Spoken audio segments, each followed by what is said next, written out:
But, ultimately, like, bro, I have way more fun doing the podcast that I do on Sunday nights. Yeah. And that's where I'm at in my life now is like, how much time do we have left? 30 years. I mean, if I die when I'm 82, Right. I have 30 years. I'm 52 now. So I've already, I can live the last 30 years of my life having fun and doing what I want and maybe make some money.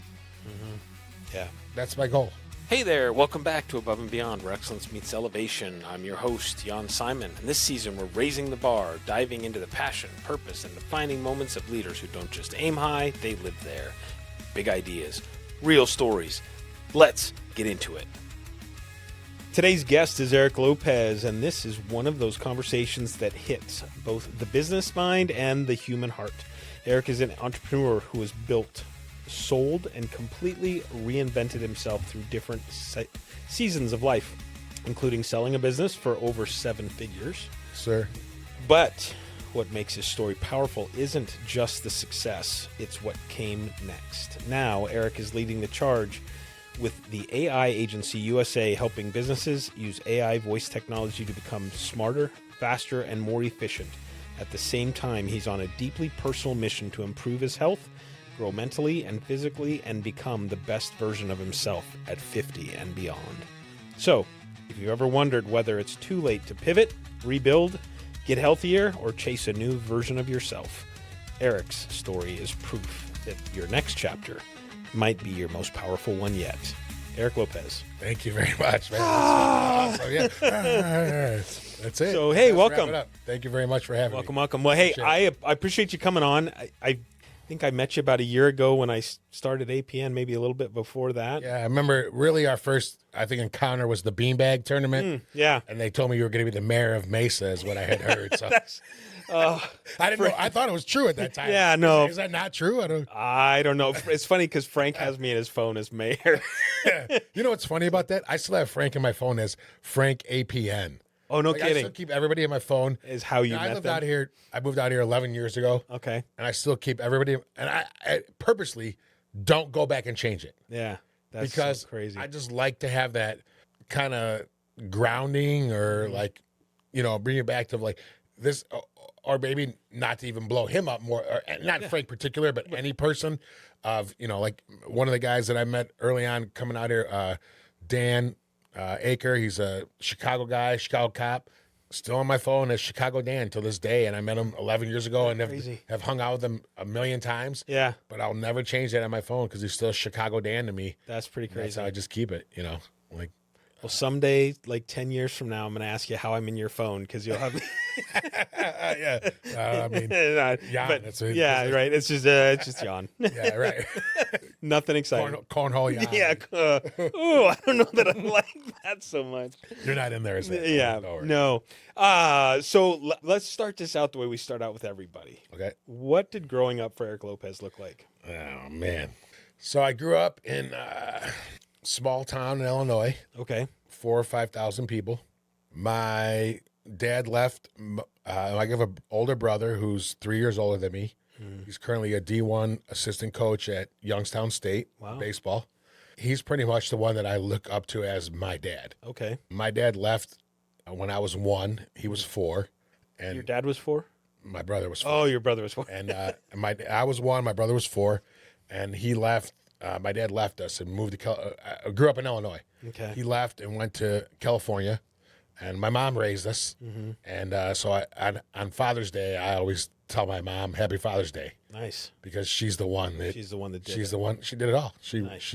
Now I had a stepfather when I was about 5 years old. Okay. She ended up getting remarried, and it was pretty cool. My stepfather was the original Jim Abbott. He had a hook on his hand, on his right hand. So on his left hand, he had a hook. So he worked at a tile cutting, which is where my mom met him. Was at a tile manufacturer. And he had stuck his hand in too far one day, and his hand got chopped off. No kidding. So he had a hook on his left hand.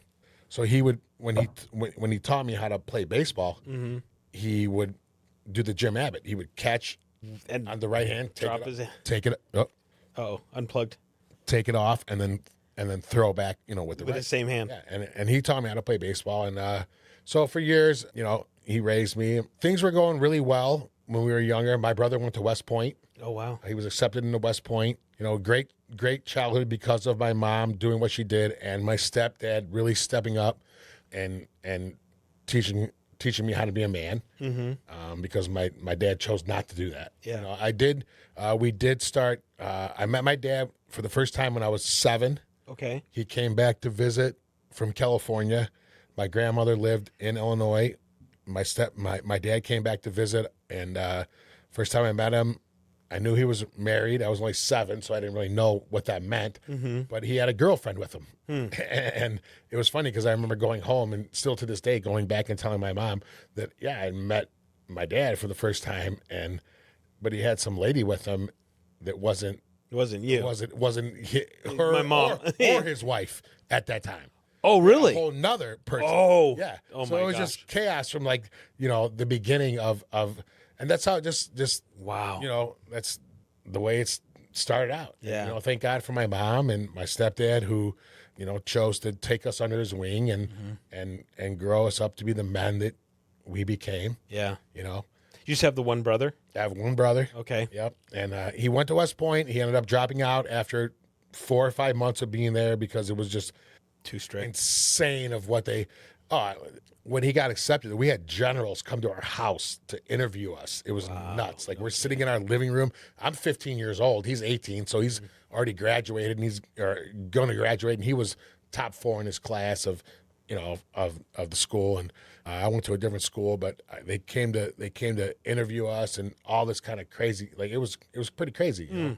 But it's all because of the way that my mom is just a superstar. We were the only thing that mattered to her. Yeah, that's awesome. It was my brother and myself that mattered, and it was nothing beyond that. It was just she wanted to make sure that we were. And you stayed in the same town. Same from town, birth all the way through. Stager, Illinois. Okay. You're talking about Is that close to where? 30 miles south of Chicago. Okay, because I know Ted Bleefnick's from somewhere up there. Ted's from Decatur.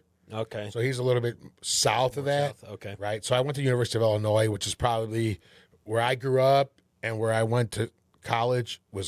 Ted was kind of like between of where we were at, right? Okay. But yeah, so that was it. I mean, my brother went to West Point. I was a great student. He went to a private to a public high school. I went to a Catholic high school my first few years. I did great. I was top 10 in my class, top 10%. Played baseball, basketball, football, did everything. And then sophomore year, I decided to, and by that time, we had already been traveling back and forth to California. I used to my brother and I would, Christmas Day, we'd open presents at the house. My mom would drive us to O'Hare, and we'd fly to California. We landed at Ontario Airport, and we'd go spend Christmas break with my dad. Oh, wow. So 3 times a year, we'd go to California. We'd go spring break, Christmas, and the summer for like 2 weeks or whatever. And so he was literally Disneyland dad. it was incredible because we'd go out there and Did you ever go to Disneyland? we went for 7 years old. First time I went out there. My dad in California ran a construction company, owned it. He ran it. He made a lot of money. So it was like we would go out there and it was just like spoil for the week, 2 weeks you're out here. Yeah. And you know what? It caught up with me because my freshman year of high school, I'm like, why am I living with my mom when I got nothing and I can go live with my dad in California?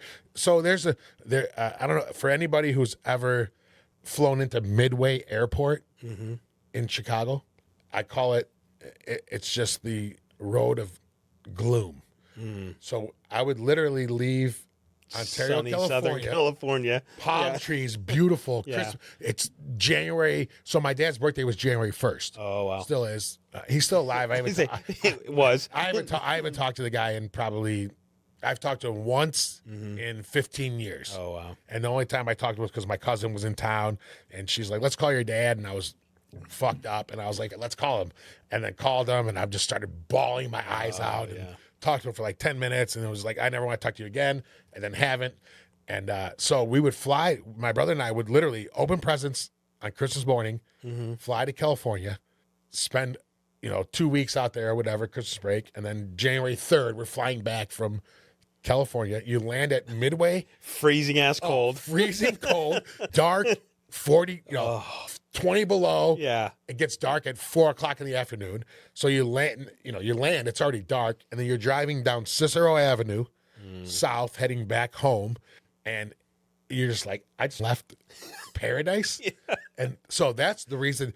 Yeah. So that's the reason I live here. Because my dad actually ended up later in life, when I was 20, he ended up having a house out here. So he used to do stucco and window, like home improvement stuff. Okay. So he had a home improvement company in California. That's how he blew up, and brought it out to Arizona. And in 74, 94, I came out here, and I spent a summer with him. He had a house at Thomas and Scottsdale. Okay. And I spent a month out here in August, and was like, I love Arizona. This is where I'm living. That's where I want to live. Yeah. And that's so the only good thing that came out of the thing that the guy did for me was at least let me know that I wanted. I would have never met the West Coast or knew about the West Coast. Yeah. You know what I mean? And so for that, I thank him. But other than that, it was growing up, my mom ran a tight ship, cracked the whip. There was no wrong with her. She's still like that to this day. I was afraid of her always. I was a straight A student. I did great. But then I moved to California, and I moved in with my dad. Oh, you did? Okay. Yeah. And that was my sophomore year of high school. I left Marian Catholic High School, which is a great high school in Chicago Heights, Illinois. A lot of history there of that school. And went out to California. Ended up going to Damien, which is in Laverne. And that's like Mark McGuire went there, like a bunch of all boys school. So I ended up moving out to California and went there. And, but my dad didn't really give a shit about, what I was doing. So it quickly went downhill. I missed a couple weeks of school at one point. Like he took his whole company on a trip to Lake Havasu. Okay. One time. And, I didn't go to school for the whole week. Oh, wow. I was like, I had older friends. I was playing in Chicago. I was playing baseball, basketball, football, all three sports in high school. But when I moved to California, I get introduced to drugs. And I started smoking weed a lot, and started bowling. And I gave up all my other sports for bowling. Now I did bowl in college. Okay. So, bowling is very. You're the third person I've had on this podcast that really? bowled in college. Really? Yeah. That's unbelievable. Yeah. So, bowling became very big in my life, but I gave up everything else. I gave up I was a good baseball player. I was a good, basketball player. I was good at all that. But when I moved to California, my dad was a big bowler. And so I left my mom. I went to go live with my dad, and started bowling. And then my mom actually divorced my stepdad. Well, at that time, she just left and went to California because she had heard about me not going down that path. Not right. So she left her husband, who raised me, the guy with the hook, came out to California, moved in with my dad's mom. No kidding. And lived there for probably 4 or 5 months. Until the end of my junior year of high school, when finally my dad and my brother and myself had kind of all gotten into almost a physical altercation.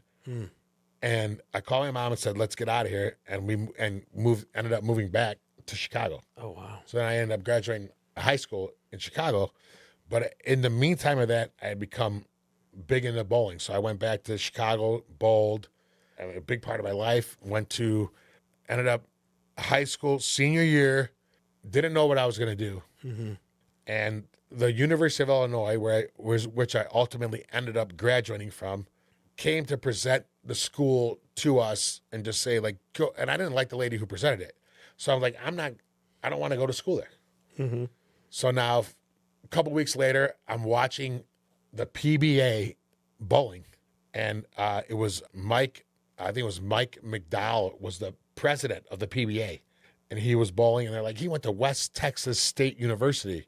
And I'm like, well, that's where I want to go. Yeah. So I ended up going to I went to college in West Texas State University, Canyon, Texas, No kidding. 20 miles south of Amarillo. To bowl. To bowl. Sorry, I don't mean to laugh, but No, oh my god, It's crazy. To bowl. yeah, To bowl. yeah. So I go, this is a college of 4,000 people. Wow. Because it's a suitcase college, they called it, where you could drive down from Amarillo and you would go. So the only people that lived there were like the basketball players that moved from different areas and all that. So that's who I became friends with, was the guys from like the Bronx, and a guy from Chicago that was another, lived in like the hood from where I, like right around the corner from where I lived. And, and then I thought I was going to be king bowler. I go down there, I'm the man. I'm averaging, 205 in men's leagues. So I'm going to Canyon, Texas, and I'm going to be the man. I get down there and I'm the third team. I'm 15th. Because they're all so list. good. Oh, they're ridiculous. You got the women. There was 10 women that were better than I was. No way. Oh yeah. And so about 6 months into there, we're living in a dorm and we smoke a joint for some stupid reason. And the cops come and we end up getting arrested, and they take us in and they want to, kick us off the bowling team. Really? So I'd moved there to go to bowl. And so after that happened, I was like, well, I'm out of here. I'm going to leave. And then ended up moving back to Chicago, did a year of community college, and just bowled. I mean, I was bowling my uncle, and we bowled in men's leagues. I bowled 5 nights a week. Wow. And so I did. I just bowled. I hung out in bowling alleys. I bowled my ass off, making money bowling. And look at that. I need this for my stories. And so then I did a year of community college, and then I ended up going to University of Illinois.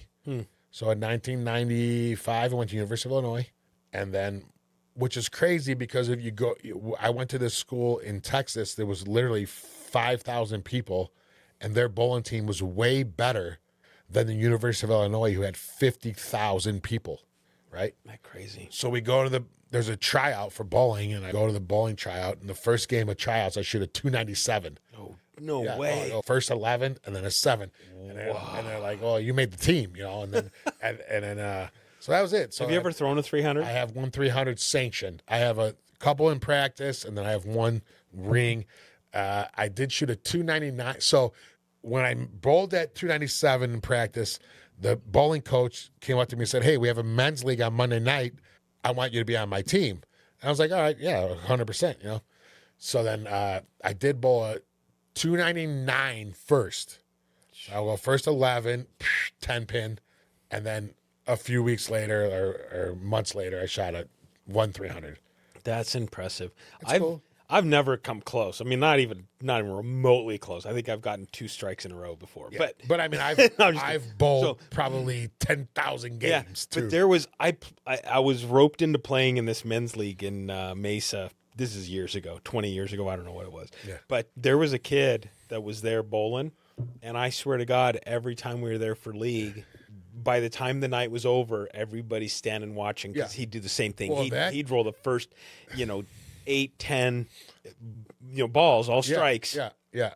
Everybody's like, and then he'd, Well, there's a couple of dudes from out here that are like legit. the guys that are like on tour and like. Oh, really? Oh yeah. There's a few good bowlers that are. They do the 2-handed thing though. I never do that thing, but. Yeah. But yeah, so I mean, growing up, I was a perfect kid until I was 15. Moved in with your dad. And I moved in with my dad, and I met a bunch of older guys through the bowling alley, and it just turned into total chaos. Started drinking, smoking weed, and there was a point where, I was almost going to not even make it through high school, You mentioned your mom, obviously massive influence on your life. Unbelievable. Was there anybody else through that time, coach in high school, anybody that you look back on now that had a profound influence on who you became? The only person is my brother. My brother, because of what we were handed, and he was older, became the manly influence. My mom was the manly influence as much as she could be. I had an uncle, my Uncle Manny, who was unbelievable to do, the things that he did, and aside from being, like to to help raise somebody when it's not your own child. But my brother, I could never think that dude enough. Yeah. Man, I'll cry right now. Yeah. Thinking about how Is he still around today? he's the one that he's the D1 coach at Oh, that's right. assistant that's right. coach Okay. at Youngstown State. He's Okay. 3 years older than me. It's just me and him, and he didn't have to choose to take that role. Yeah. You know, he could have just been like, because me, as selfish as I am, I wouldn't have done that. Yeah. Yeah. Yeah. I would have been like, oh, he's cool, right? He's cool. But he has always made sure that it's almost like my life's more important to him than his own. That's cool. And it's unbelievable because, and so, yeah, so my brother Rodney, love you, you're the greatest guy, you know, and he's the one who taught me to be the man that I am Okay. in all regards, you know, coaching, you know, I coach baseball. I coached my son from 8 to 18. I coached really good teams. You know, it's on my list here to talk about. Yeah. You know, I had a top 100 team in the country No kidding. for perfect game. You know, when there was 17U, you know, a bunch of my guys are playing college ball right now. That's awesome. And I the way that I became the coach that I was by emulating my brother. You know, When you look back on the decision to move to Southern California to live with your dad for a while, and that whole shift, because you went from 3 sports to one you'd never 3 sports and top 10% of my class. to bowling.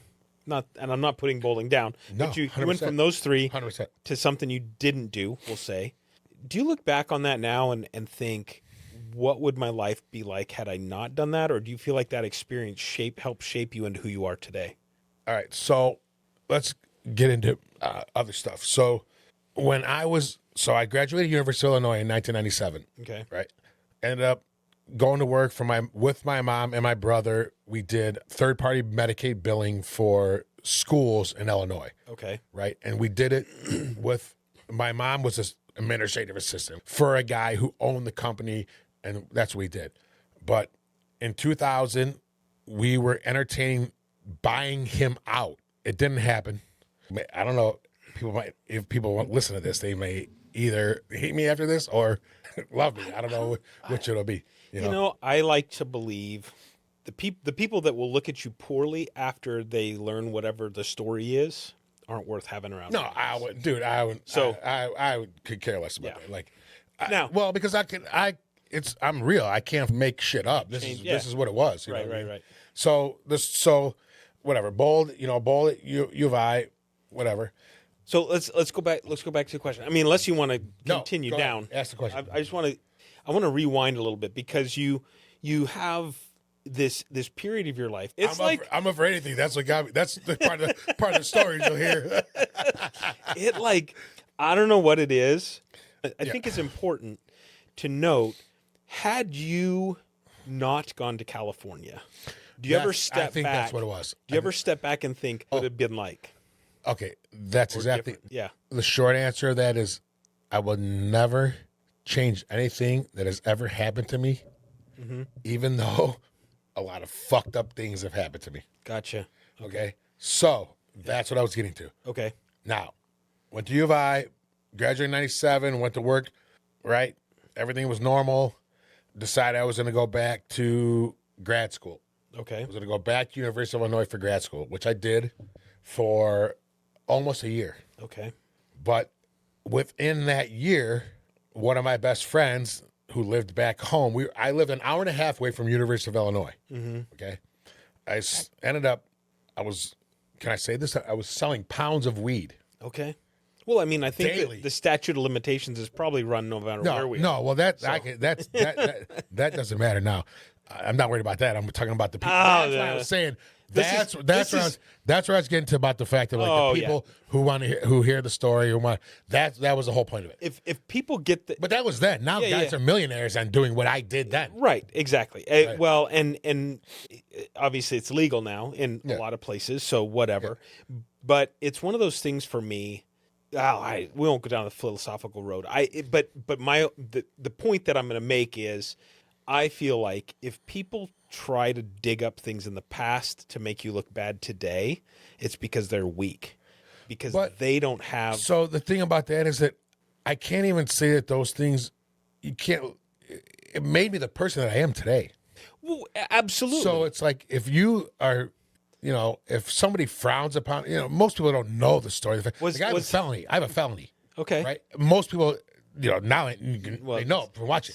But all 24 people know. 24 people, right? But that's something that most people. So I was in grad school. Okay. At University of Illinois. I mean, I went to U of I, graduated from there, went back home, managed restaurants. We had our own. It was called golfaway.com. Like, we invented Groupon before Groupon was invented. No kidding. We called it golfaway.com, and you would go to different golf courses. We would go to different golf courses and say, well, you guys want to be part of our book, our coupon book. Yeah. Give 3 rounds for $5 off or whatever. We'll put you in the book. Mm-hmm. This is before Groupon was ever invented. Myself, one of my best friends, Dan Goldstein, who graduated he was my roommate in college. He ended up going to grad school, and he's the one that got me to go back to grad school. So we did golfaway.com. We went to all golf courses in Chicago area, as many as we could, and get them to be in our golf in the coupon book. You would pay $19.99 to be a member of the site, and you would get these discounts to all these different courses. I mean, Groupon was not even invented yet. Wow. Right? And we were so close. We went to Michigan and did a round table with these people that wanted to invest in the company. And this is 1999 maybe or something like that. So right when computers were just coming out. We had this meeting and we're like, these guys are going to invest. Like, we thought we had nailed it. Like, we ran a golf show out in Chicago. There was always the big show. There was the Rosemont show, and there was a Southside show, and we ended up buying the rights off of a guy, and we ran the show, and we thought it was really close. We thought we were going to blow it up, and we found a kid that invested in us, put like $30,000 in, and we thought we were going to blow up, and whatever. It didn't happen.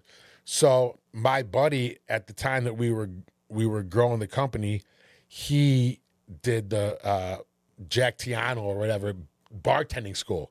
He ended up then going to manage restaurants and doing all this. He's like, and then finally he was like, I got to get a real job. And I was like, all right, I'll take over. So now I went to bartending school. Okay. And then I did the Jack Tiano school. And then I started managing restaurants. Like, I managed restaurants for 4 or 5 years in Illinois after grad school. And then I was like, okay. And my buddy talked me into going back to go to grad school. So I ended up going back there and literally would drive back and forth from Champaign, Illinois to Chicago Heights, Illinois every day and pick up a pound of weed and drive back. And I was making $500 a trip. Yeah. And back then, this is 1990, this is 2003. Yeah. Right? That's good money. The last trip that didn't make it, we were supposed to leave to Miami the next day for spring break. And I'm like, I'm making one more trip, guys. I remember I had $1,300 stacked cash sitting right there to take to Miami tomorrow. I'm going to go do one more. Drove back home. Well, home, because there's where my buddies are. Yeah. On my way back down and get pulled over. £1.5 of weed. No kidding. This is 2003. And the guy pulls me over and he's like, you got anything in the car? And I'm like, I'm like, yeah, I do. Like, I do, And it was in my Illinois back. There was not a backpack, but like more like an attaché or whatever, Okay. So I had my computer in there and it said University of Illinois on it. And the weed was in there. And the cops called the school and told them that I was transporting weed. Now, I was not transporting weed to students. It was to guys that were just lived in Champaign. But they called the school and told them I was transporting drugs. And you got to remember, this is 2003 before weed was ever legal, right? And I got kicked out of grad school. I was a year into grad school. I was 3/4 into grad school. Wow. It was March 30th. And school would have ended May or whatever. So I remember going, like, I went to finish the finals, and the finals, I just go, just like A, B, A, whatever, finish it, leave, because I knew I was kicked out anyways. They were like, the final's supposed to take 2 hours. You finish in 15 minutes. I'm like, well, they didn't know. none of their students knew that I was Yeah. already kicked out of school. They were going to let me finish that year, and that was it, right? Wow. So I think that was a question of what you asked. Yeah. So I would never change anything that ever happened in my life, even though one of those things was getting arrested, having a felony, going to jail for a few days, right? And for 20, so I could never get a job. I was at University of Illinois Business School, MBA, bro. Yeah. If I come out of that motherfucker, I'm making 300, 400,000 a year doing a job. Yeah. But I would never change anything that ever happened to me because it made me the person that I am Yeah. today. My first job when I graduated out of U of I, 97, before that shit happened, I worked at downtown Chicago for a copy machine. They were selling copiers. And I'm like, this is what I graduated college for, to sell copiers? Right. You know, right? That's when I was like, so I always knew that I wasn't a cubicle guy because I sat in a cubicle for 2 weeks. And I was like, there's no way I'm doing this. Yeah. Right? So that's why I say I wouldn't change it, even though maybe I'll be more successful. Maybe I would have more money. Maybe. Well, but what is know. success? I mean, is success money? I mean, is that what it is I mean, to you? right now in my position in life, the only thing that could make me more successful would be more money.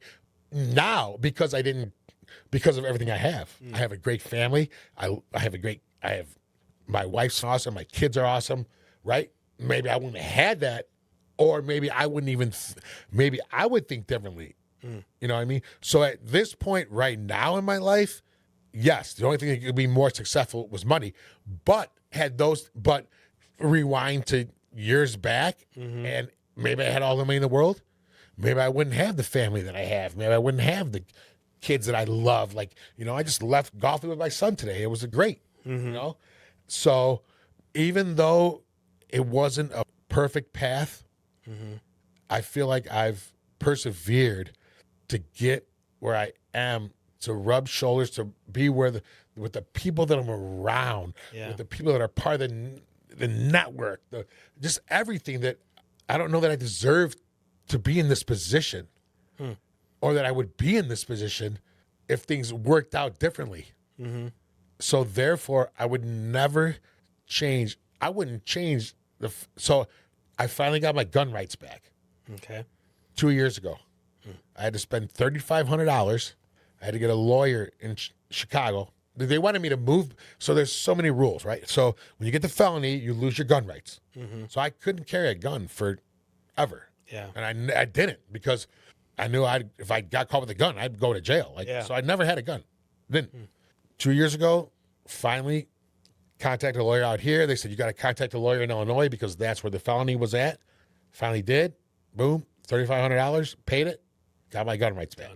Now I get to, you know, little things like that have kind of always haunted me. You know, it's like voting. I was scared to vote because it was like, am I able to vote? Am I breaking a law by voting? Right. You know, and then the last couple elections I looked everything up. It was like, okay, you're good to vote because it didn't stop your voting rights, whatever.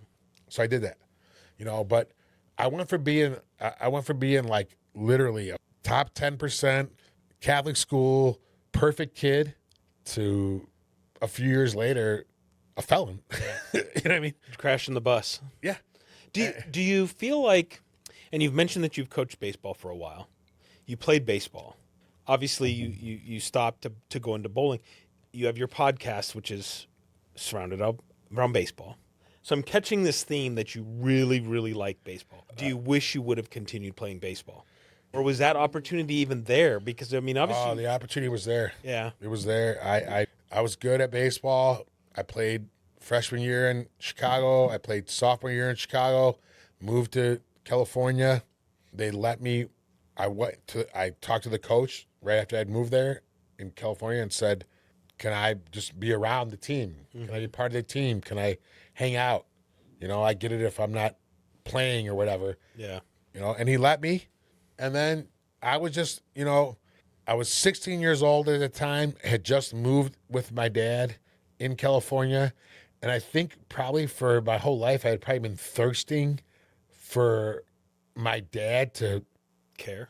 care, I mean, even care. yeah. I was going to say, teach me stuff, Yeah. but even care. Yeah. Bro, I even remember. So I'm bowling University of Illinois in Las Vegas. So we would go to, in college bowling, there's tournaments every month. So all the teams, all the schools from the country come to the tournaments. So like in school starts August, so like September, October, whatever, the first tournament's in Atlanta, right? So schools from all around the country come to Atlanta, right? And then Thanksgiving is always St. Louis. So you have a big tournament in St. Louis for Thanksgiving night. Like in the first 3 years of college, I didn't even go home for Thanksgiving because I was in St. Louis bowling, right? And then over Christmas break, it was Vegas. So you bowled at Showboat and you bowled at Sam's Town, 2 different tournaments.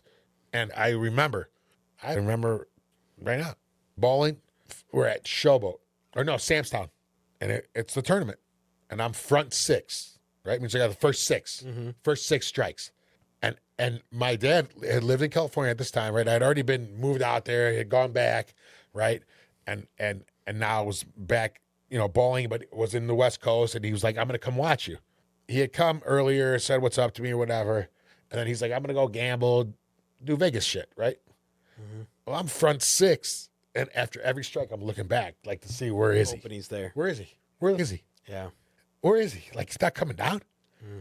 And I still remember literally crying at the bowling alley when he finally did walk down, and it was like the 10th frame, and I shot 279 that game. Yeah. I remember it to this day, 279, and was like, it never even came down to like, Meanwhile, my mom would be she would fly out to every tournament, everything, and be there. Yeah. So it was just like, as I got older, you just looked, like you said, just looked for the guy to care. Yeah. You know what I mean? I want him to see you. At least acknowledge that I'm alive. Yeah. Yeah.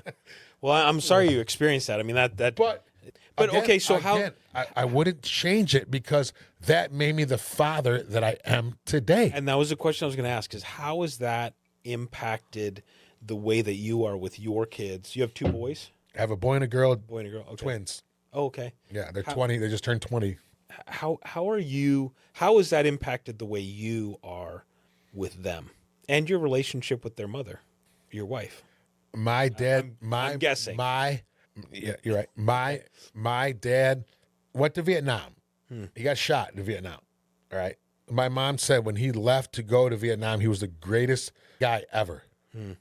But once he got shot in Vietnam, stomach, you can see you got a whole line in his stomach, like where he had the surgery and everything. Like he laid in a bed for 3 months, staring at the ceiling in Vietnam. He'll tell you a story, and came back and didn't give up about anything. And I can't blame him for that. Right. I don't, you don't know until you walked in a man's shoes, right? Right. So can I blame him for forgetting about everything that he had when he went there and came back and almost died, saw his best friend get blown up next to him in the fields? Like I've known this, like but that was his story. Right. And I feel like, and I don't want to discount that. I don't want to discount what people deal with and what they go through, right? Right. But at some point, and this is going to sound very trite because I've had people in my life who have said, "You don't like that? Change your mind. You don't like having that anxiety attack? Decide not to have it." It's like you can't do that. It was almost like that in an indirect way, right? But you were born after Vietnam was over. Sure. Yeah. Right. Yeah. So he had come back from Vietnam. Decided to have a relationship. He came back from there, and my mom and him were together when he left. When he came back, they were still together, but then he chose to go off and have. Now, my mom married him, and all, right? But he chose to have girlfriends and do all this other kind of stuff. But I know that work can do up, and I'm not sure, trying to take that away. Not trying to take that away from anybody. 100%. I would never take that away from Never experienced it, right. Never done it, but I know. Sure, right? 100%. That being said, I feel like at some point, and the way that you said he had to deal with that is that you're providing a continued excuse for his lack of stepping up and taking care of a responsibility that he has. Now, Yeah. again, Sure. No, the mental aspect of it, I can't even No, nobody can. right? But I just feel like and I hate the word unfair. I hate that. Nothing's fair. It's fair. Right. Right. Right. Fair is what you make it. Yeah, it's unfair. right. Change Life it. ain't Go. fair, Go. baby. Right. Life You know, ain't it's fair. like just. Life ain't fair.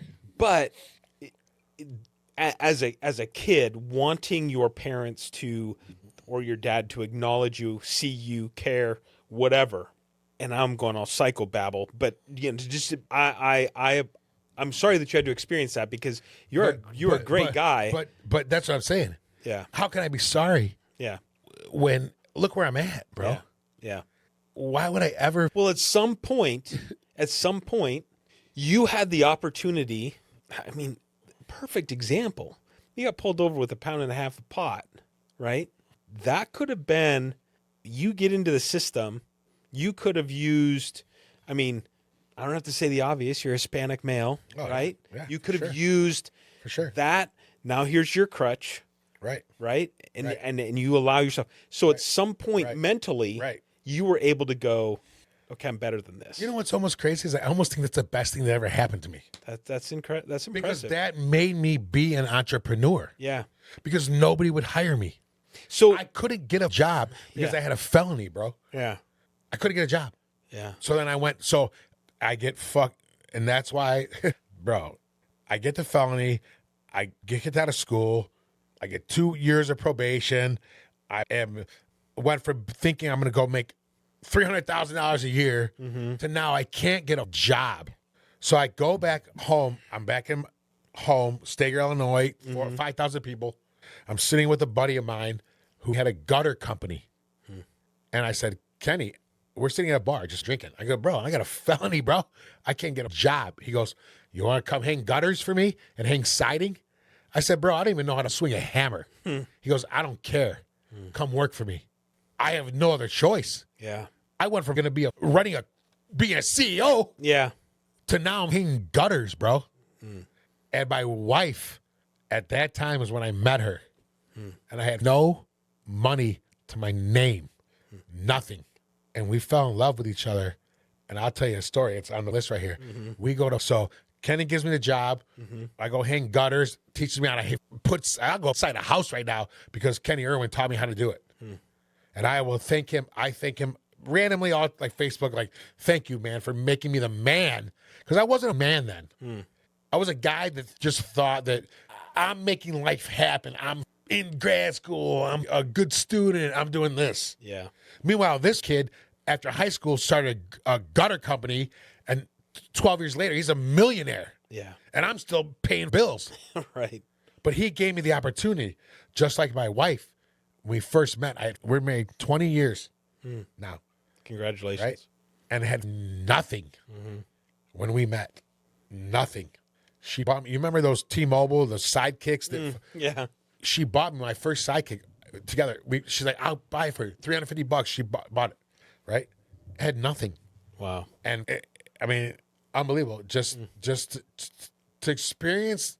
So talk to me about the entrepreneurial aspect of things. You started a company, or was it the siding company? What? Let me finish the one story. Okay, So my wife and I, we go to one of her friends had a birthday party or something. We weren't married yet, but we were together or whatever. We might have been married. We go to Kohl's for the first time, and both of our credit scores were probably negative 500. We go to Kohl's and we apply for a credit because we had to go to this party that night and we had no money, and I just needed a belt and a shirt. So we're just like, apply for credit. Like, okay. They gave us $300 in credit, and me and her just looked at each other and literally in the Kohl's line and just started dying and laughing. It's like, they just gave us $500 in credit to buy whatever we want. Yeah. So that takes you back to how long my wife has been my dog. Yeah. My right-hand man. Yeah. Like, if it wasn't for her, I'd be dead or in jail or both. And I will say that to this day. Right? So now ask me that question. What did I ask you? Oh, starting a company. Talk to me about that. So we did the golf away thing, right? Worked, tried with tried with my mom, my brother, and I knew that I am not working for anybody, man. Mm-hmm. I don't want anybody to tell me what to do. You know what I mean? Fuck you, dude. Mm. Do what I want. Mm-hmm. You know? And so Do you find when somebody tells you to do something that you just go put the brakes on, walk the other way? nobody tells me what to do. So no. You don't know. Nobody tells me anymore. I mean, yeah, and I probably if they do, yeah. Yeah. You know, my wife's probably the only one, and I do whatever, you know. But so moved to California. Mm-hmm. So I'll tell this story too. This is a good one. You want to clip this? So I wasn't done with my probation yet from the felony. 2005, move out to California to go live with my dad and my uncle. So here, the entrepreneurial spirit comes from the time when I was a kid. I would always go visit my dad. Like I said, we went 3 times a year: Christmas, spring break, summer. Myself and my brother with my dad, spent time with my dad and my uncle out there. They owned their own companies. They ran the companies. So they take us Cedar Sinai hospitals. They went from doing homes to commercial. Mm. So like my dad, he pick us up at the airport. Next thing you know, we're in LA. We're just everywhere because he's going. I'll be back. Wait 20 minutes. Going into a meeting. Come back out. Right. So I always saw these guys doing this sort of work. So I always I think it's just in my blood. Mm-hmm. Right. Of what, you know. So when school, whatever, the whole school thing ended up not happening, whatever, I got in trouble. Went out to California and was like, all right, I need to figure, you know, like, let's do something. I'm not going to work for anybody. I'm not going to, you know, I can't work for anybody. And, you know, and it's always been just ingrained in me. And it's just like, I can't be here being told what to do, being, you know. Mm-hmm. So it became, so then when we were living in California, my twins were born. They were a year and a half, maybe. So this is 2007. My wife's best friend's fiance died on the night, 24 years old, died on the night of their wedding shower. No. My wife says, we have to move back to Chicago. Everybody we love is there. And I said, let's go back. So we moved back, and we went back to Chicago, and my one old college roommate said, I have a job for you at my company. And I was like, all right, I'll come check it out. Mm-hmm. Go back to Chicago. He says, forget about my company. My buddy just started his own company, a logistics company, and I think you would be perfect for this. And I said, all right, I have 2 1.5-year-olds. I need a job. Yeah, I don't know. I'll do whatever you tell me. Yeah. So we moved back to Illinois, lived in Beecher, Illinois, which is 40-something miles south of Chicago cornfields. So my brother-in-law still lives. I go back there every year for Thanksgiving. That's where we moved here from. Town of 4,000 people, a little bit south of where I grew up. Okay. 10 minutes south of where I grew up. So I had to drive 60 miles every day to go work in Schaumburg, Illinois, where my buddy's buddy had just started his brokering company, a third-party logistics company. Okay. Knew nothing about it. Mm-hmm. I just knew that I had 2 kids to raise. Yeah. And I couldn't get a job anywhere else. You know, even though this was 7 years later, they're still not hiring anybody who has a felony. Right. It wasn't happening, you know. Mm-hmm. So, and I mean, Kyle, first day I drove there I'm leaving Beecher, Illinois, to drive to Schaumburg, Illinois. It's 66 miles. I know because I've looked it up many times. It's 66 miles.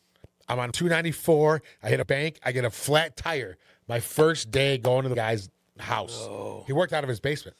Ended up, whatever, get there late, whatever. But it turns into work for the guy for 3-4 years. And then he ran the company kind of shitty. Mm-hmm. It was just bad. He ran it at bad credit, whatever. And I had a good book of business. And I said, and I ended up finding a company that would let me take my book of business to go work for them from home.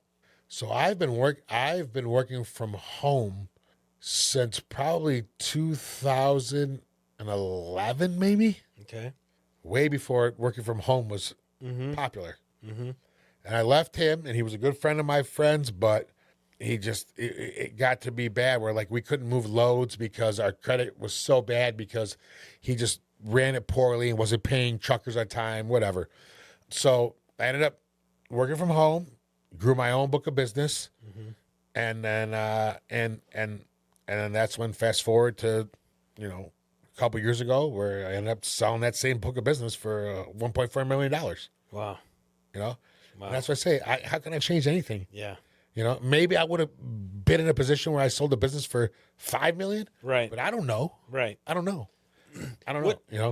So what made you decide at that point to sell the book? So so in trucking, there's a lot of fraudulent activity that goes on.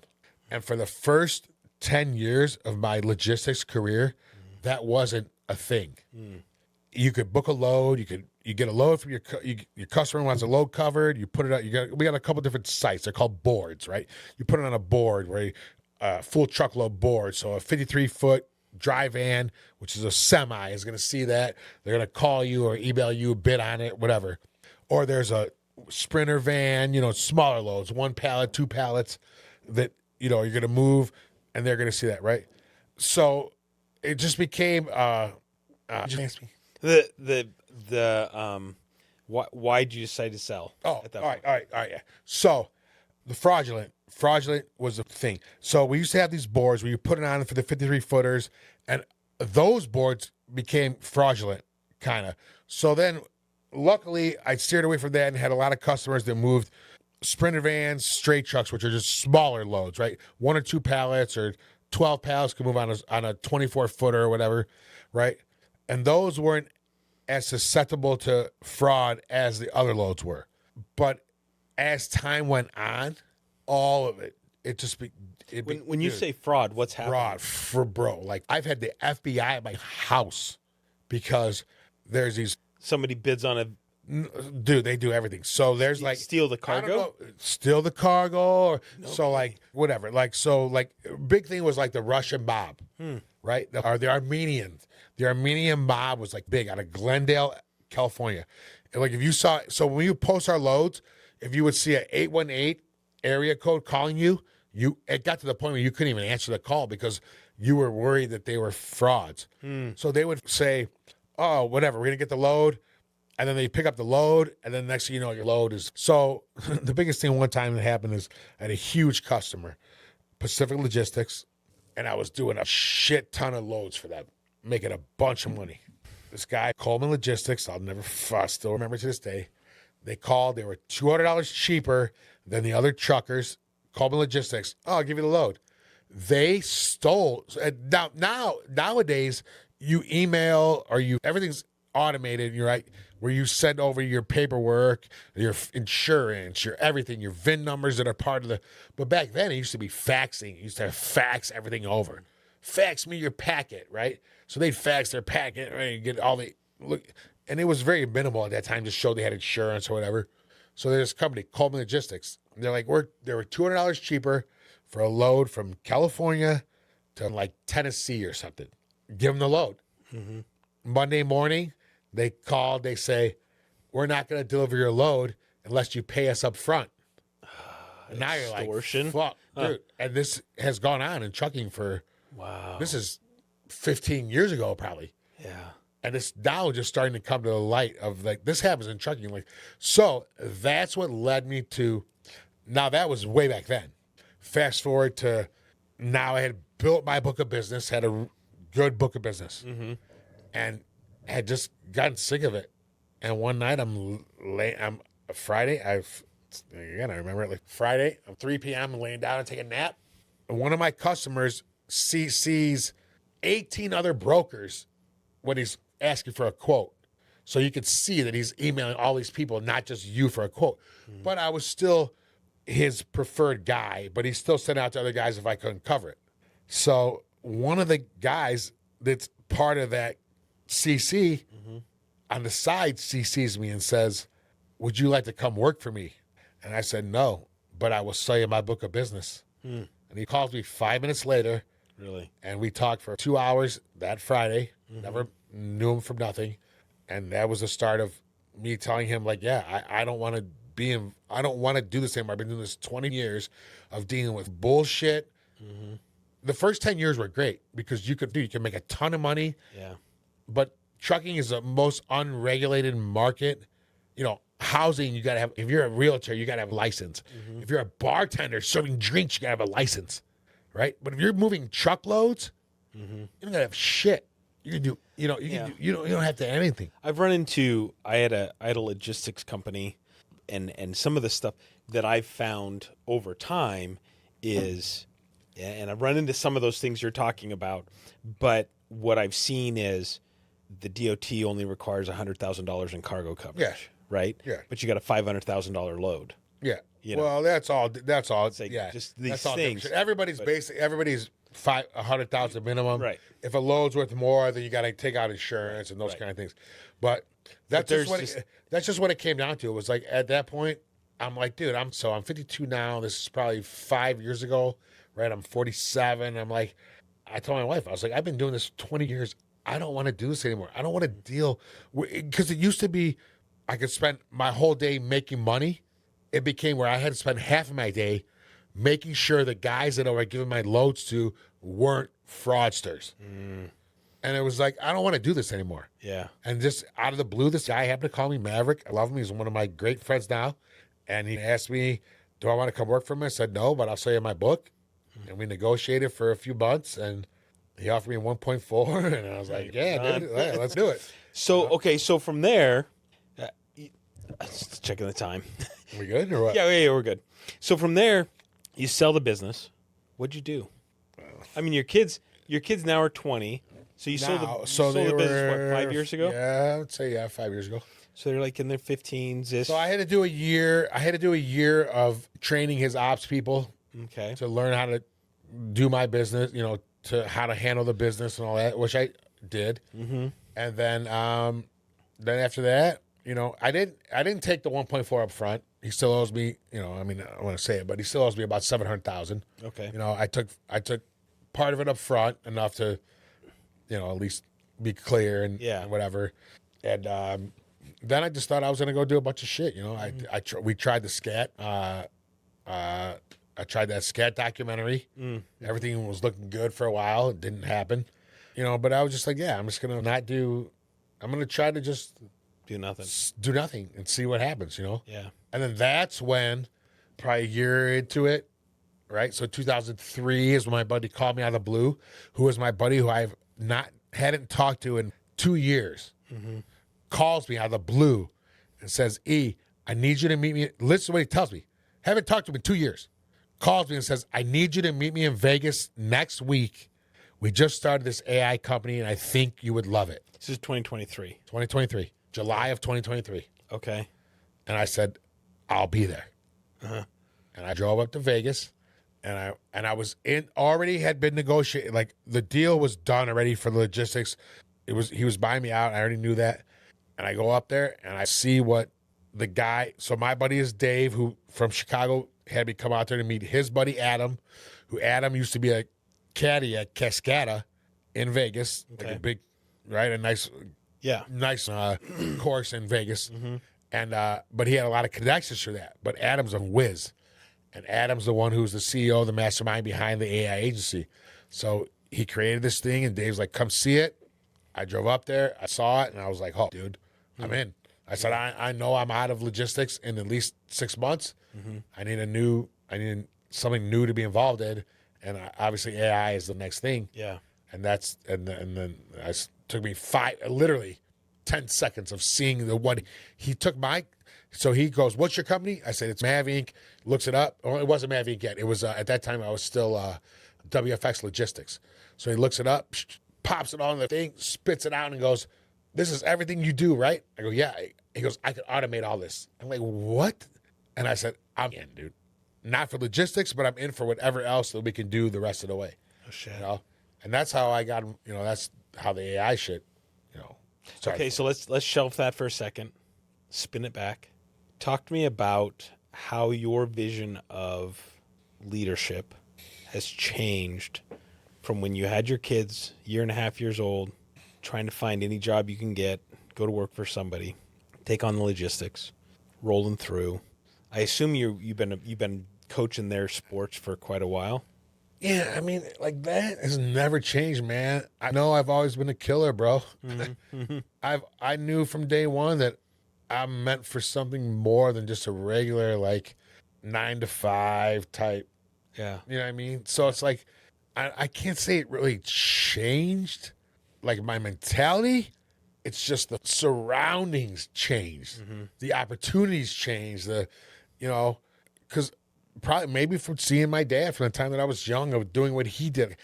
Like I said, 7 years old, he'd pick me up at the airport and we'd go to a meeting and I'd be waiting in the car for him and that was it. Like we had 2 meetings, done. And I just saw him spending a bunch of money and I just knew like, and then I would see my mom who was a secretary who went to go work. And I'm like, do I want to be like my mom or do I want to be like my dad? So I was just, nothing changed inside of me per se. It just changed into what was available to me. How do you deal with the peaks and valleys? Man, bro, I fight battles every day, man. Yeah. I don't know if you do or if everybody does or anybody's listening. I fight battles every Yesterday, day. I will tell you, yesterday was Wednesday, right? Yeah, yesterday, which who knows when this podcast will be, whatever. I was in the mud, man. I was in the mud. I couldn't get my brain out of the funk. I was in the funk, man, 8 a.m. this morning because I made so now I'm doing training. I'm trying to do training. Took a class. I'm doing training. And so I went to the gym this morning at 5 a.m. I'm home at 6:30. I made a options trade where I made a little bit of money on, like $100, like nothing, like small money, right? And then I go to do another trade because I'm doing other trades on like this other funded trading thing I'm trying to do or whatever. I got a million things going right for me, and I made one bad trade. And just kills all morning. That's all I'm thinking about, bro. Isn't that crazy? It's crazy. And I'm like, why am I focused on this one bad thing? Yeah. And then I'm like, I have so many great things. So I just saw like Warren Buffett just talking about a thing where he does is he still alive? I don't know. But he does. I think he is. He does this thing where if something goes bad, he does like a thing where he says, name 3 good things about what just went bad. So like, it's like, all right, well, I ran out of gas, but I have a car. Yeah. Right? Yeah. Like whatever. Like he names the good things that happen. So I literally just read that yesterday and was like, I need to think more that way. Yeah. Instead of me beating myself up about all the bad things that are happening or the one bad thing that's happening. Because I made one trade that I lost an account on. There was only $20 to buy the account instead of focusing on the million of great things. Well, and do you ever stop? Because I've done this, and I don't know if you know my story, but just going back. But do you ever stop and go, I can't believe that this is my life, in a good way? Do you ever stop and go, I could have shit the bed really big, but I didn't. I mean, you think about the fact, and let's say $20. If it was $20, whatever. I mean, it's like money these days, and I am not by any stretch of the imagination into money, rich, no, right? Right. No.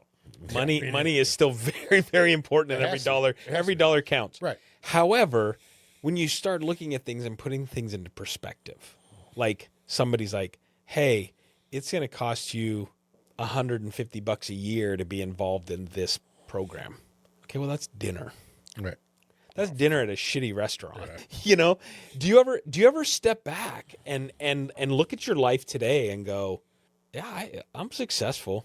Do you feel like you're successful? Yes, I feel like I've been more successful.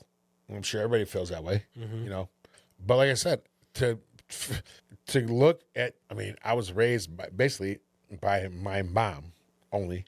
Yeah, my brother too, but he left, he was older, so he had his own thing. It could be a lot worse. Absolutely. You know what I mean? So it's like, I look at it like, yeah, dude. That's why I say I could never say I would change anything, man, no matter how bad things ever got in my life to be sitting where I'm sitting at today. Yeah. I'm ecstatic. Yeah. About that. I live in Gilbert, Arizona, one of the best places in the world in the world. Is that not wrong? Yeah, in no, the I think you're world right, yeah. to live. I have some of the best, like the people that I surround myself with are some of the most successful people out there, you know. And so I feel like I kind of judge it about like, you know, what are my outreaches? What are my extensions of myself? I can make a call, you know, just anything. I'm going to New York next month with Clay Bellinger to go watch Cody Bellinger play at the Yankee Stadium. Yeah. You know what I mean? I'm here. One of my best friends is Junior Spivey, who played for the D-backs. And like, I couldn't, like, could I sit here and think about like what more could be? Of course, you would always do that, right? But I don't ever, from where I was at one point to where I am now. I could be in jail. I could easily be in jail for the rest of my life. Oh, absolutely. Where I was. That You know what I mean? that we'll say 14-year-old kid, because I think you said you moved to California when you were 15 or so. Yeah, right. So 14-year-old kid living in a town of 4,000 people. Yeah. Yeah, you were doing well, top of your class or close to the top of your class. You were in sports, athlete, you know, all those things, right? You look back on some of those kids that you went to school with in that 4,000 person town that are probably still there.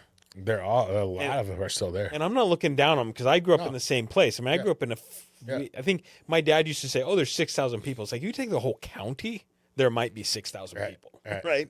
Where'd you grow up? Northeastern Washington. Okay. And it was a very small town. It was a county seat, so all the services are there, but it was still, I think, maybe 5,000 people in my hometown. Right. Maybe. Right.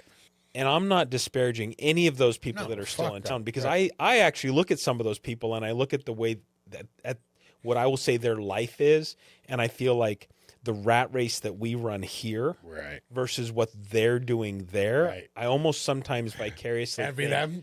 Yeah, like, God, it would be nice. Right. Because when I go back home to my hometown, it is a slow pace that I literally feel like I'm coming off a crack 100%. the first 2 days 100%. going, Right. you know, and you go into the store and Mabel's talking to Betty and they're like, it's like, okay, can we get through this already? Because I want to get off. You know, it's like, but that's not us.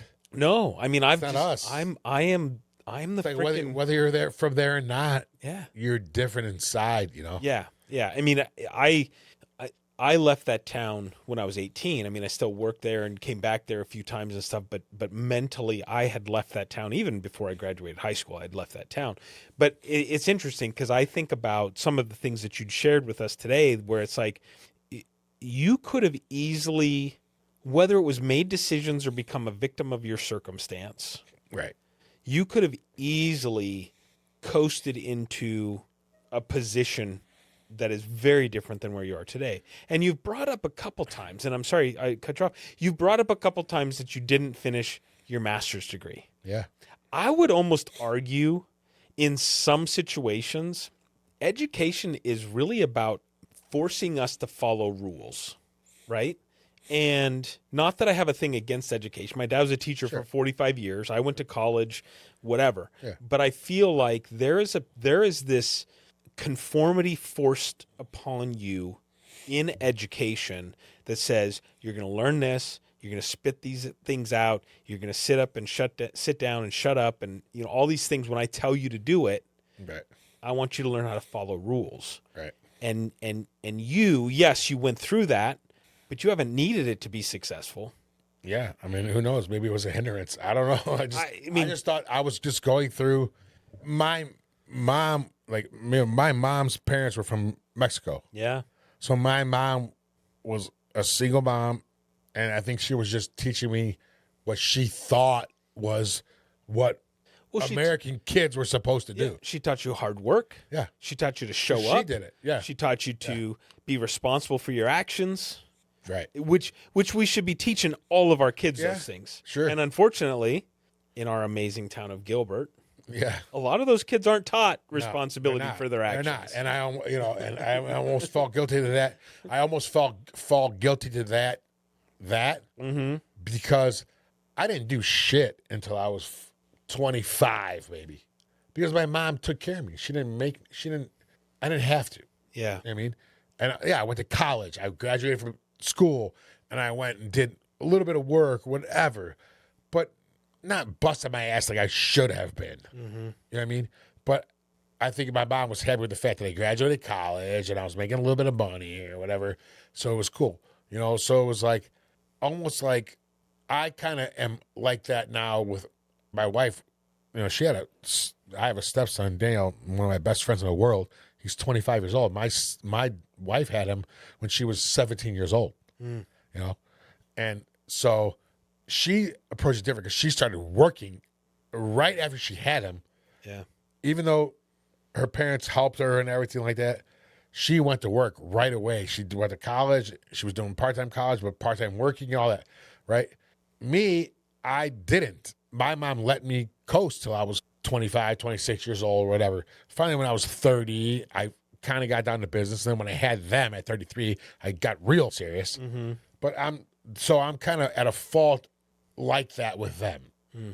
I'm like I told my son, he plays baseball at Mesa Community. Well, he's going to transfer now, but I told him, you play sports, bro, I got you. Like, you don't have to work. I'm going to take care of you. Yeah. Whatever, you know. And so kind of to like a fault, I'm more like. But it's not like you're allowing him to just sit at home. No, not do nothing. My dad did the same thing with me. I mean, I can remember in high school, my dad saying, you're going to play a sport, whatever season it is, right, or you're going to get a job. Right, 100%. That was the choice. That's it. And so I'm like, well, I'm going to play sports. Right. Because I'm not going to work. Right. You know, it's like, and so I played sports every season. 100%. Even in the summer, I was playing sports. Right. Now, in the summer, there were times where I was working on, working farm and baling hay and stuff like that. But I mean, that was the choice. So I actually agree with you when you say for your son, hey, if you're playing baseball, focus on the baseball. I got you. Be as good as you can be. Because there's going to be a day he might be playing men's league or doing something like that somewhere, but he's not going to have the opportunity to possibly take it to the next level. It's over. Right. But I gave the same opportunity to my daughter and to my son. Mm-hmm. As long as you are playing sports, I got you. Yeah. Because that's kind of how it was presented to me.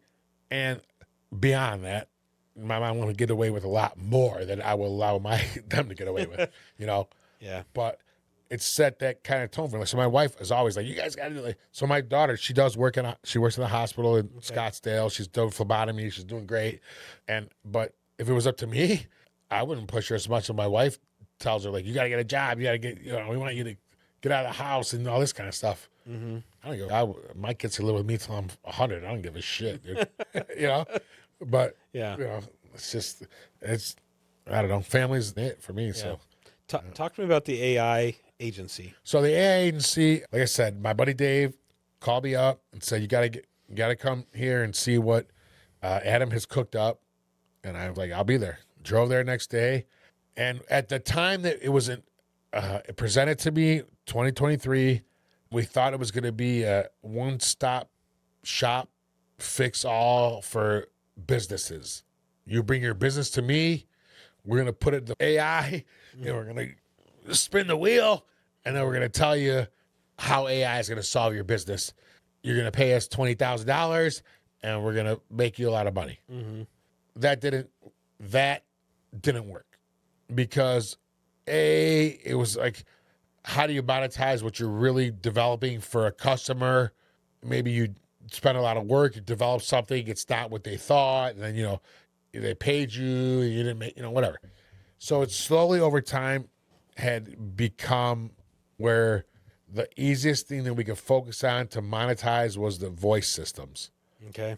Because you can monetize your minute usage. You create the first product, the first answering system or whatever. Because our main thing is answering phones, right? Does it do outbound work as well? You do outbound as well, yes. The main thing is inbound. Outbound, you can't spam call in the United States with AI unless you're doing politics because they have a loophole. But you can't. So it's mostly inbound, right? Okay. So that's your main thing. So it was presenting it to the customers of, it's gonna alleviate, the stress of answering phones and that kind of stuff. So it became where Adam, who was our CEO, that became like his niche of being able to present that to people and get, as opposed to saying, hey, we can do everything for you with AI. Let us just answer your calls. Let us do your scheduling. Let us do that kind of stuff. So it kind of slowly transformed into that, and that's became as like what we're good at doing, and what Adam's good at doing. And like for me, I of course I do ChatGPT and I mess with stuff all the time, but like I say, I don't know how to build a watch. I can tell you what time it is, but Adam can build a watch, and he's our CEO, and he could use AI to do pretty much anything, but it's still so new, and there's still people who think they can do it on their own, and then for the people who can't, I don't think they realize how much we can do for them, and like for me at this point, like with the APN, like I did a presentation of the AI agency and all that kind of stuff.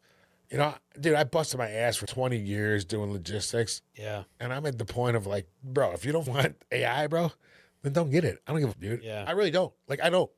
I don't. I'm like, I would love for you to take our services and have us answer your calls and do all kind of shit. But I'm not going to try to sell you on this shit. Yeah.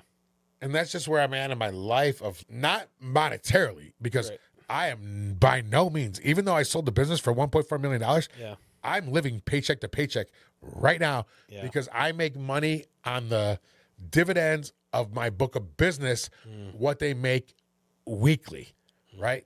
So I'm not making, and that's going to run out in probably 2.5 years. Because like I said, I had him pay me $500,000 up front and owe me $700,000, and he's paying me off little chunks weekly. And that's great, because if I would have had $1.4 million up front, blown it all. I'd probably have 1.0 right now, 0.0 right now, right? So I'm all good with that. Yeah. So like with the whole AI thing, like I present it to people, and if you can't find the value in it yourself, then quite honestly, bro, I'm 52 years old. I don't feel like I want to beat a dead horse anymore. Yeah. You know what I mean? I got That's you. just how I feel about it. That's, early on with APN and everything, I was like, oh, this is great. Like, there's a lot of entrepreneurs in here, but I don't know. I don't know if it's maybe we need to look for bigger fish, because I get it. Because like, you got smaller companies and like, oh, I'm nervous about the AI answering my calls and doing this, and I get all that, but I'm not in the position now where I feel like I want to try to convince somebody otherwise. Yeah. Yeah. So it's kind of like, to me, it was like a fun thing. It's going great. Like I won't say we're making money, but we're alive and we're working, and Adam's doing his thing. And we got, a couple of developers working with us and stuff that are doing their thing, and I just invested a little bit of money in it. I didn't, it's like, I'll do sales in it and stuff. So ultimately, if it doesn't work out, it's not the worst thing in the world, but if it does work out, and we sell it one day for, $1 billion, a few million, then it's going to be great. Right. That's the goal. Yeah. But, ultimately, like, bro, I have way more fun doing the podcast that I do on Sunday nights. Yeah. And that's where I'm at in my life now, is like, how much time do we have left? 30 years. I mean, if I die when I'm 82, right, I have 30 years. I'm 52 now. So I've already, if I can live the last 30 years of my life having fun and doing what I want and maybe make some money. Yeah. That's my goal. Yeah. Yeah. And that's it, really, Tell me about your podcast. So the podcast is The Pen. PEN. The Pen. Like the bullpen. Like the bullpen. Not exactly. the big pen. 100% like the pen. So it's myself and my buddy Brian McNichol, who is the first person that I met when I moved here from Chicago in 2015. Okay. I met him at Meet the Teacher Night. My twins and his son had the same teacher. His son has since passed away in a car accident. Brian was driving. They were probably 13 at this time. So we moved here in 15. They were 9 and they were 6. Yeah, 2006. So they were 9. 2013, Brian was driving. They had a car accident. His son had passed away in the car accident, 13 years old. Wow. Yeah. And for a long time, Brian went south and can't blame him for any of that. And finally has become sober and came clean, and we've always had this dream of doing a podcast and talked about it, whatever. And a few weeks ago, I mean, literally 2 months ago, he calls me up one day and he's like, "Did you see this YouTube video of Chris Bryant at this guy broke down like his last half of his career or something?" So I'm like, "No, let me go look at it." So I watched the YouTube video and I'm like, "B, we can make a way better video and shit than this." Mm-hmm. And I'm like, "How many guys do you know that you played with?" He's like, "So Brian played for the Cubs, 2 starts, 6 bullpen appearances back in 1999. I actually went through I've always kept a bag of my stubs from all the games that I went to. No kidding. Brian's debut was September 7th, 1999. And I found a stub that I was at the Cubs game September 5th, 2 days before his debut. So, so we started it, and he started contacting all these guys that he played with back in the late 90s, and so we do Sunday nights live while the Sunday night there's only one Sunday night baseball game, right? It's kind of like the Mannings do it with the Sunday night football. Yeah. So it's one Sunday night baseball game on Peacock, 4:20 every Sunday, and we just go live on YouTube, and first 3 innings we talk about the game, and then we bring the guest on in the next 4 to 6. We've been breaking our rules and keeping them to the end because we just have a great time talking. And we've had great guests like Kyle Farnsworth, who was a 14-year MLB player, pitching the All-Star game. We had last week Jason Grilli, who was a 15-year Major League All-Star, pitching an All-Star game. 2 weeks ago, we had Brendan Donnelly came to my house, and we did it in I say in studio, but it's in my living room. Yeah. It's in studio. And shout out to my wife for letting all this happen. A Sunday, we're gonna do a episode. We're gonna do a video Sunday night, Mother's Day. And Bruce Chen, former left-hander, pitched for the Brewers and for the Braves. He's gonna be our guest. So it's just a bunch of guys that Brian played with back in the day. That a lot of these guys were way more successful than Brian because he only had 30 days in the major leagues. But these are all these guys that he played AAA with or whatever, and these guys have been more than gracious to come on the show. And so we'll do 3 innings, we talk, then we bring them on, and then we just shoot the shit with former major leaguer, and ask them about, like I said, one of the really good things that I love in the show is to ask the guys about when they were called up. What was it when you got called up? And all these guys, they'll tell a story, and they're like, I'm getting goosebumps just talking about this story about when, and it's all different. Some guys were sleeping in their bed at 1 a.m. and they got a knock on the door and said, "You're going to the bigs tomorrow."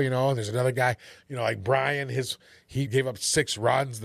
He got called up to the bigs, and they're like, "But you still have to start this game at AAA," and he gave up 6 runs in the first inning. And the guy comes out to get the ball for him and says, "Well, congratulations, you're still going to the bigs." So it's just to hear these stories from all these guys. Yeah. And it's so cool because for me, being from Chicago, and sports is a huge thing, and then first of all, to move here and to be lucky enough to be introduced to and meet so many former athletes. Bro, if Brian Urlacher walked in here right now and saw me, he'd be like, "Oh my God, what's up?" That's crazy to me to think. I cheered for this dude for years, but because my son and daughter are friends with his son, I've seen him at Seville here. It's so cool to be in the position that I am with around these former athletes and that kind of stuff. So to me, it's a dream come true to be doing this every Sunday, talking to former major leaguers about they're living the dream. And I tell them this, we're in the podcast, I tell them this, tell me a story, and I'll tell them this is just your life. You don't realize it, how much fans are a fanboy like me Yeah. hears that story and is like, this is so cool to hear this story. Yeah. But to him, it's just like, oh, it was a Wednesday night, and I was, I went out to the bar and came home, and and I didn't know I was pitching. Next thing you know, I'm pitching, and I struck out 3 guys, and I'm ninth and all that. It's like, to you, that was nothing, but to us, it's like, so that's why. So the podcast is like, it's a dream come true. Yeah, that's awesome. And if anything happens out of it, maybe. Yeah. If nothing happens out of it, I don't give a shit. You had fun while you did it. And that's kind of like, almost like what you say. It's like this, It's yeah. almost where I'm at in life. Yeah. It's like, bro, it's like, money's not going to do everything. Yeah. It helps. Right. For sure. Absolutely. But. It doesn't create happiness, but it allows you to do a lot of stuff. Yeah, 100%. So you're right. It does not create it, but it opens the avenues to, and that's what I say, like, to rewind back to what we said, could I want more? Everybody does. I want more. But if I didn't go through what I went through, I wouldn't have my twins. I wouldn't have my wife. I wouldn't be sitting here with you. Yeah. I wouldn't have all the. Do I want to roll the dice? Hey, Right. here's what you got. You want to try for more? right. Nah, man, I'm good, man. Yeah. For what I went through and to where I'm at. That's beautiful. Beautiful. One more question. Talking about legacy. What do you hope your legacy is? Let me have a drink of this first. Think hard. I look at this thing. Legacy, man, I don't want that. My legacy, I just want my son and my daughter to look at me in my casket and say, hey, the guy was the shit. That's what I want. Yeah. I don't give about anybody else. Yeah. No disrespect to anybody. Yeah. My wife, my mom, that she'll be called, but I want my kids because my dad's gonna die and I won't be at his funeral. Yeah. I want them to look at me laying in my thing like this and say that dude was the shit. Yeah. That's it. That's what I want. That's awesome. Yeah. That's awesome. Yeah. Thank you. Thank you. Anything we need to know about Eric Lopez that I haven't asked you? I mean, we've been through a lot of stuff. Yeah. And I appreciate it. And we could keep going. Yeah.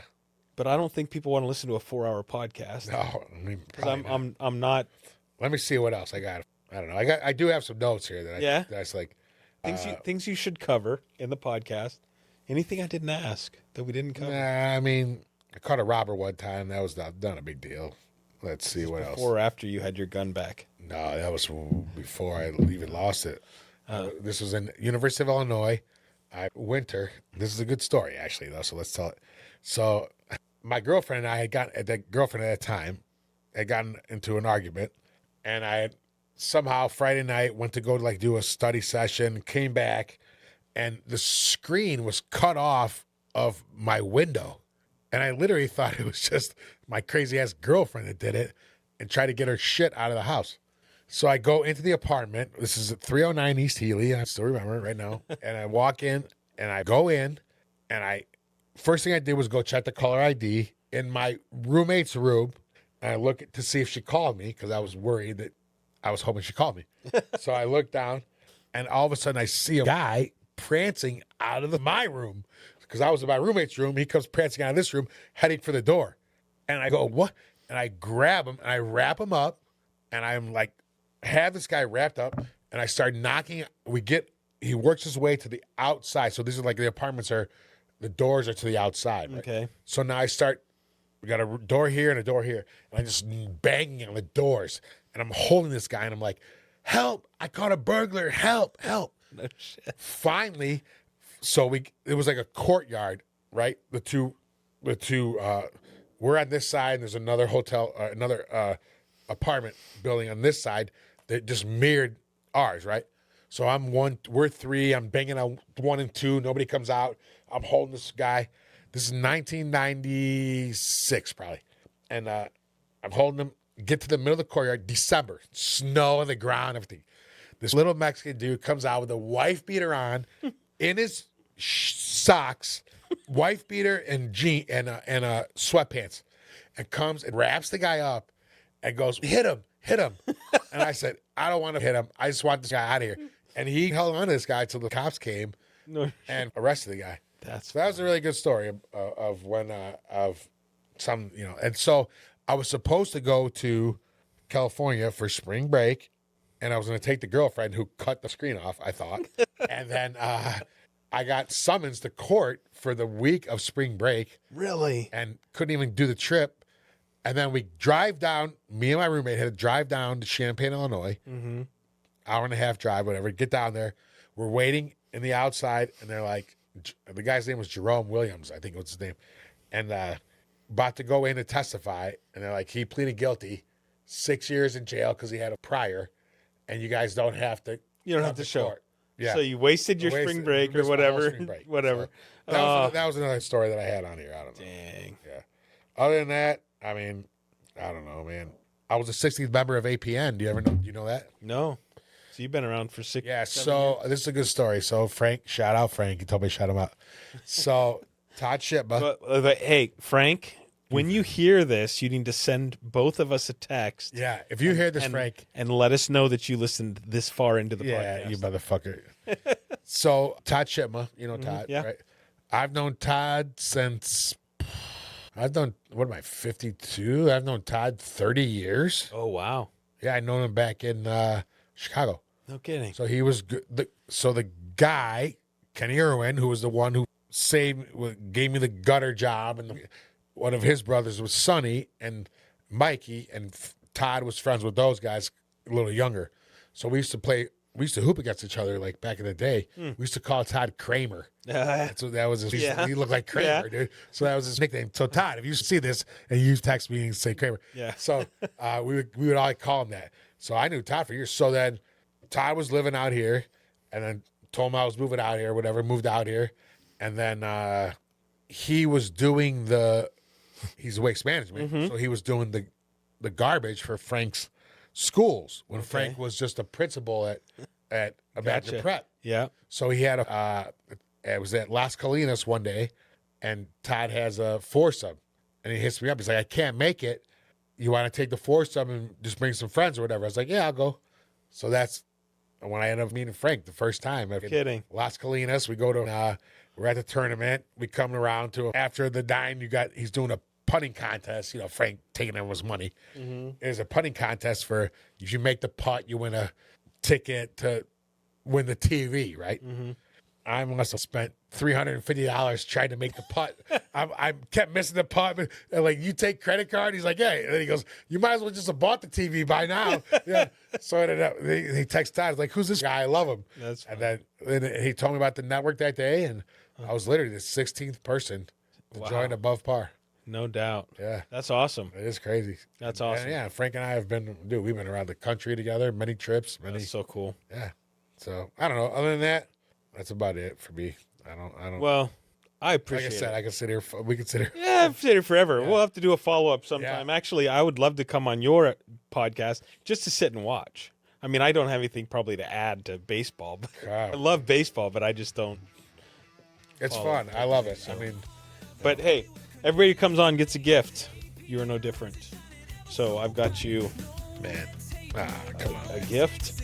Thank you very much. You get a challenge coin for coming on, and then you go ahead and open that. All right. Take a look at it. Let me see what it is. Hopefully, I gave you the right one. Thanks for having me. Yeah, well, I appreciate it. Appreciate you taking the time. Nice. This is Eric Lopez, and I went above and beyond.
We truly thrive.